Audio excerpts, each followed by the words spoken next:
Bonne nouvelle pour la rentrée académique 2022-2023, l'École supérieure d'administration, d'économie, de journalisme et des métiers de l'audiovisuel ESAE vous ouvre les portes de ses différents sites. À Gbedjomende, à Bomé-Calavi, à Kpakpa et même à Parakou, l'université ESAE vous offre des bons d'études et des demi-bourses dans toutes ses filières en licence 1, 2 et 3. Et pour les 100 premières inscriptions en master 1 et 2, bénéficiez des demi-bourses. Nouveau bachelier, vous avez au moins la mention assez bien. Inscrivez-vous vite à ESAE et bénéficiez d'un bon de 50 000 francs CFA. Étudiants, étudiantes et nouveaux bacheliers, payez 200 000 francs CFA en sciences de gestion, sciences économiques, sciences juridiques et en administration des affaires en licence 1, 2 et 3 et 500 000 francs CFA en master 1 et 2, 250 000 francs CFA en administration générale, administration des finances, journalisme et métiers de l'audiovisuel en licence 1, 2 et 3 et 600 000 francs CFA en master 1 et 2. Alors, inscrivez-vous vite et profitez des offres exceptionnelles mais également d'un enseignement de qualité à l'université d'excellence ESAE. Infoline 90 93 65 21 ou le 98 98 14 00. ESAE, l'excellence à un nom.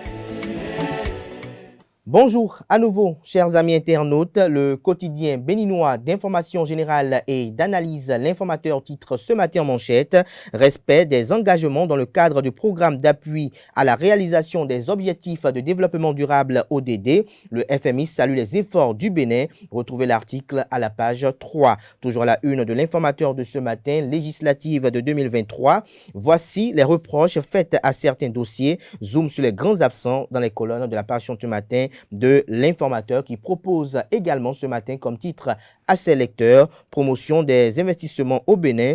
Cette industrie autorisée à s'installer au Bénin. L'oreille droite de la une de ce matin de l'informateur, comme à chaque parution, vous invite à découvrir dans les colonnes de sa parution le journal École produit par les étudiants en formation de journalisme à l'École supérieure d'administration, d'économie, de journalisme et des métiers de l'audiovisuel ESAE.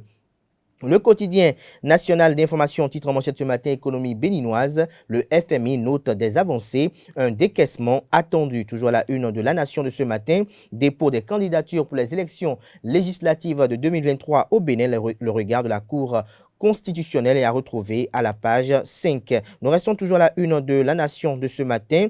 Transformation des produits agricoles et création d'emplois. La NPE édifie les étudiants de l'UNA à Sakété. Le journal Fraternité titre ce matin manchette.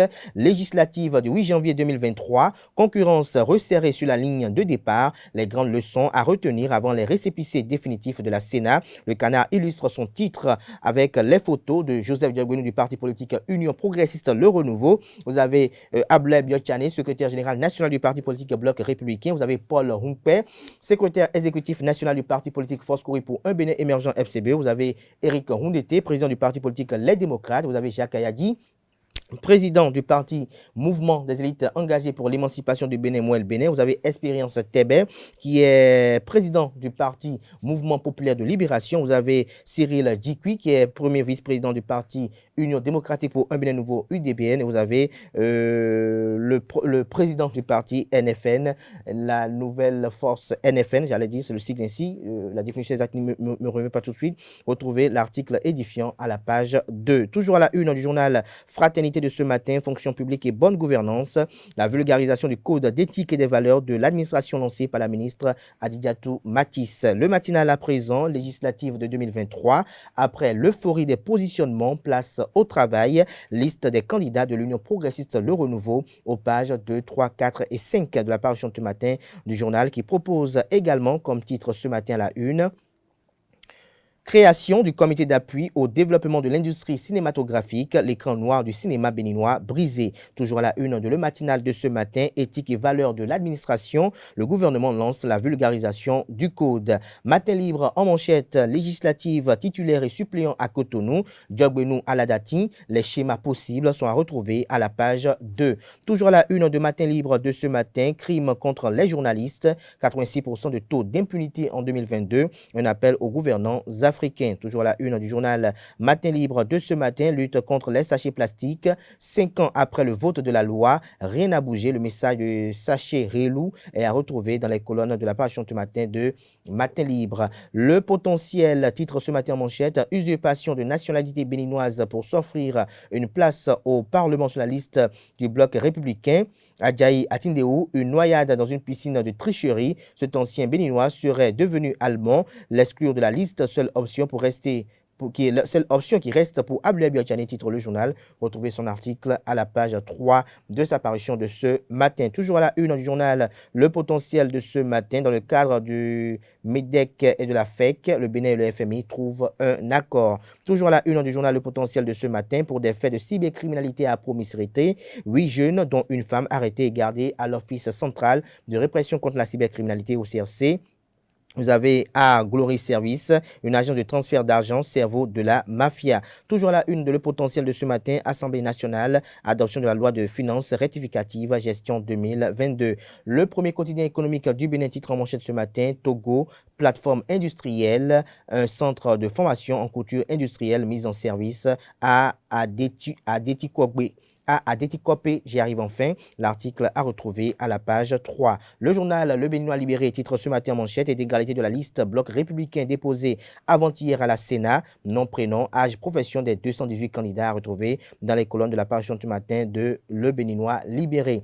Soleil levant à présent, élection législative du janvier 2023. La liste des candidats retenus à l'Union progressiste Le Renouveau connu. 24 anciens députés, 4 ministres et un ex-ministre positionné sur les 218.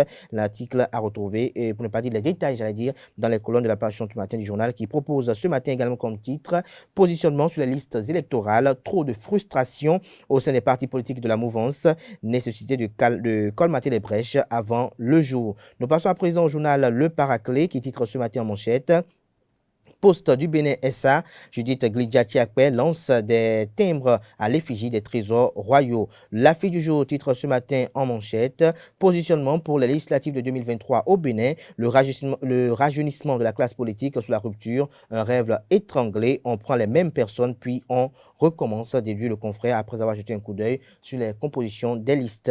Le journal La Boussole, titre ce matin en manchette, législative du 8 janvier 2023, bien et corps azimé pour assurer la razzia du bloc républicain dans la 7e circonscription électorale. Nous passons à présent au journal Bénin Média qui titre ce matin à la une, malgré son positionnement manqué dans la 6e circonscription électorale pour les élections législatives, Gilles Agossou sonne bientôt la remobilisation de son état-major pour une razzia électorale de l'UP Le Renouveau à Godomé. Le journal Libération titre ce matin, première revue au titre du mécanisme élargi de crédit et de la facilité élargie de crédit, le FMI et le Bénin s'accordent. Toujours à la une du journal Libération de ce matin, tournée annuelle du préfet du littoral dans la commune de Cotonou, le Catropo reçoit Alain Orunla. Nous passons à présent au journal Le Clairon qui titre ce matin en manchette, thèse de doctorat à l'école doctorale de droit et de sciences politiques, Linda Daraté décrypte la question de la responsabilité de protéger à l'épreuve des conflits armés. Retrouvez le point de cette soutenance à la page 3. Nous passons à présent au journal le Télégramme qui titre ce matin en manchette, législative du 8 janvier 2023, 8 listes de candidatures enregistrées à la Commission électorale nationale autonome Sénat, des dossiers incomplets déposés, précise le journal. Toujours à la une du journal Le Télégramme de ce matin, 6e circonscription électorale, Victor Tokpanou, candidat de l'Union progressiste Le Renouveau. Le pays émergent titre ce matin à la une, élection législative de janvier 2023, ça grogne dans la 18e circonscription électorale, en cause l'ancien ministre de Bopa, Kapo Maouyon, positionné 2e titulaire sur la liste UP Le Renouveau. Le Grand Matin titre ce matin à la une, législative du 8 janvier 2023 au Bénin, la Cour constitutionnelle en séminaire de relecture des tests, l'institution félicite la Sénat pour le déroulement du processus électoral. Nous passons à présent au journal Le Soleil Bénin Info qui titre ce matin « Lutte contre le terrorisme dans le nord du Bénin, la psychose s'éloigne des populations de Kandi ». Le journal Le Grand Jury titre ce matin à la une « Rencontre avec le Rassemblement des artisans pour une nation épanouie à Gakpe dans Ouida, le leader UPR Senaou Amoulé et les membres du RANE s'engagent pour la victoire de Diego Messon Didier et de sa liste. Nous passons à présent au journal Le Meilleur qui titre ce matin la une. Parlait des gouverneurs à Porto Novo, Romuald Ouadaï obtient le collectif budgétaire pour 2022 avec une hausse de 16,3%. Les députés adoptent les lois de règlement du budget général de l'État, gestion 2018, 2019 et 2020, précise le journal. Retrouvez le point aux pages 3 et 4. Toujours à la une du journal Le Meilleur de ce matin, délivrance du quitus fiscal pour les législatives de 2023. Avec sang-froid et professionnalisme, le directeur général Nicolas Yanoussi et le fisc ont géré la tempête. Le leader du jour pour boucler ce matin, candidature de l'Union progressiste Le Renouveau aux élections législatives de 2023, Christelle Houdongo Alioza, mandatée par Diop Benou pour gérer le processus électoral à la Sénat. Ce sera tout pour la présentation de quelques titres parus ce jour dans la presse locale. Place à présent au bulletin matinal d'information.